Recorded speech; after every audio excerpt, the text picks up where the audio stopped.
How is it going, everyone? We are coming up on the release of one of the biggest IPs that Xbox has ever had on PlayStation. Still a little bit surreal to see it come to fruition. However, there was a little bit of concern and a little bit of skepticism on the physical release of the game. I am here to alleviate some of those concerns, and it's not perfect, but definitely a good thing for Gears of War Reloaded if you are looking to buy a physical copy of the game. And I think with how monumentous, like, the idea of Gears on PlayStation is, this is a physical copy a lot of people want to have in their collection, especially at a budget price point of $39.99.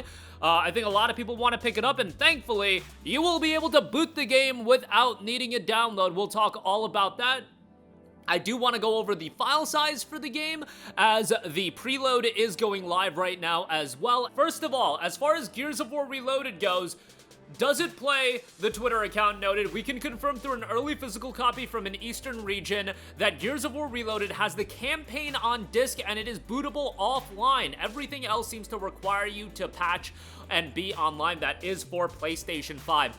I find this to be such a great thing. As I mentioned at the top, Gears of War's first appearance on PlayStation, I think there's a lot of value in that, and honestly, like, is it too big of a stretch to say it's a historic moment? This is one of those franchises that for so many years was emblematic, was so ingrained in Microsoft's identity and Xbox's identity that it appearing on PlayStation, even if it's just a remaster of the first game, honestly, I feel like that's an even bigger deal. It's the first game in the series.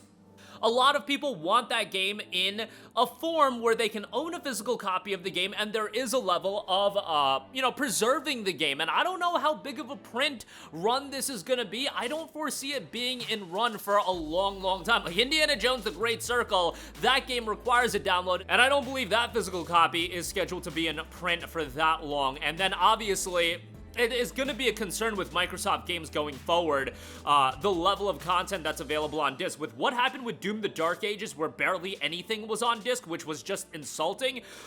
Indiana Jones, again, needing a download for a totally single-player game. You need to connect online to have a download. Forza Horizon 5 not even getting a physical release. With Horizon 5, I kind of understand, given that that is a game that's 4 years old, and I can understand them, wanting to do a digital-only release. It'll be really interesting how Horizon 6 is handled. I will be incredibly shocked if Horizon 6 boots offline, but maybe Microsoft is learning. Maybe Microsoft has seen the analytics and see that people are not buying these games physically. Maybe it's also a standpoint if Microsoft doesn't really want to stay in the physical games business that long. I don't know, but with Gears, this is one where it's really good that this game is available in the state that it is. Maybe you want more of it, and we'll see what Microsoft decides to do in the future, but at the very least, for now, this is a step in the right direction. Moving on from that, I also, as far as the game is concerned, Gears of War, its PlayStation file size is coming in at a whopping 63 gigabytes on PS5. I know some people bug out over these upgraded releases being so much bigger than the initial games. MGS Delta Snake Eater was under fire quite a lot for being 100 gigabytes, but man, you guys, I feel like that has to come with the territory. You have to expect that at this point, especially with the upgraded textures and whatnot. These games are going to be hefty. Honestly, 63 gigabytes these days is a little bit on the lighter side when you compare it to the MGS3s and some of the bigger games that do come out. And I think it's just par for the course at this point. But I'm super excited to jump back into Gears of War.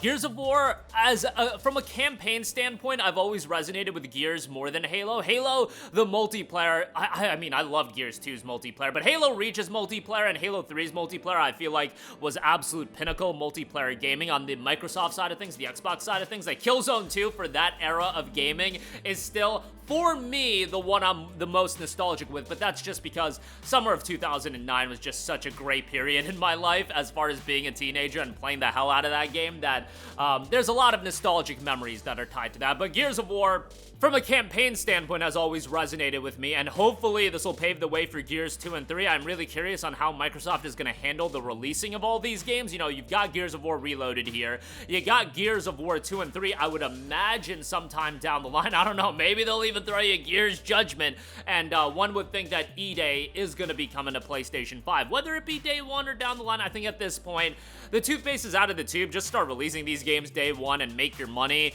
And I think Microsoft and Xbox's outlook on how they're going to run their business is just going to be a little bit different, and I think multi-platform is in their future. They're already releasing all their games day one on PC. Now it looks like day one PlayStation 5 is going to be happening. The next thing I just really need to see is like the next generation, the next entry of a major Microsoft franchise, that game coming day one. So that is yet to happen. Yes, we've got the Bethesda games day one. Yes, we've got Gears of War Reloaded day one. It's an upgraded release. We haven't gotten, let's say, a Forza Horizon 6. When that comes out next year, let's get that day one. Gears of War E-Day, Halo, etc., etc. I do believe that is ultimately going to happen. I just think, again, the toothpaste is out of the tube.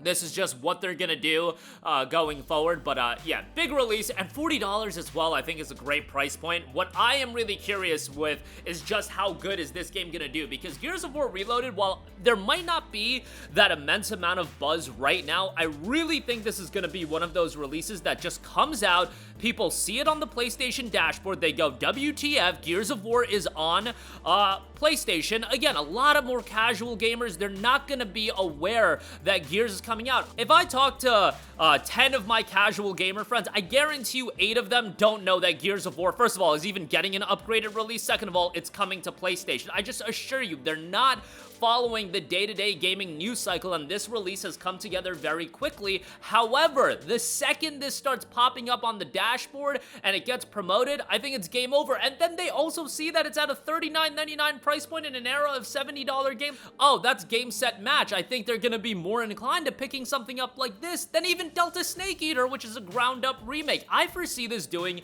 incredibly well, and I think a lot of people were surprised by the Forza Horizon 5 numbers. Gears, I feel, is an IP that's more emblematic with Microsoft, so the shock factor is even greater than Forza Horizon. It's at a cheaper price point of $40.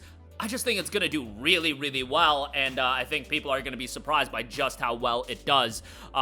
The only game in that period of time that I'm a little bit concerned about is Lost Soul aside. Like, Metal Gear, I think will be fine. Gears, I think will be fine. Lost Soul aside, I'm a little bit concerned with just how well that game's going to do commercially, but maybe the expectations aren't that great for that game to be a commercial juggernaut. But that is going to do it for me. Let me know your expectation, your excitement level on Gears of War Reloaded on PlayStation. Does this make you want to get a physical copy of the game, or are you just going to pick it up digitally? I still foresee the bulk of the sales of this game coming from the digital storefront, but it's a good thing that this option is available, and especially for how like iconic of a release this is going to be. A decade from now, when people look at Gears on PlayStation, this is going to be remembered as the first one, and I think it's important that we do have a version of the game that's available physically and that we can preserve. But that'll do it for me. Your thoughts down below, sound off there. Thank you for watching, and goodbye. Hey guys, we hope you enjoyed the video, and if you did, make sure to hit the subscribe button, and if you're already subscribed, do us a favor and hit the bell icon. This way you'll be notified whenever we post a new video. That's the best way to keep up with all of our uploads, and we usually try to upload 2 videos a day. And with the bell icon hit, you'll be notified whenever we do upload a video. As always, thanks for watching.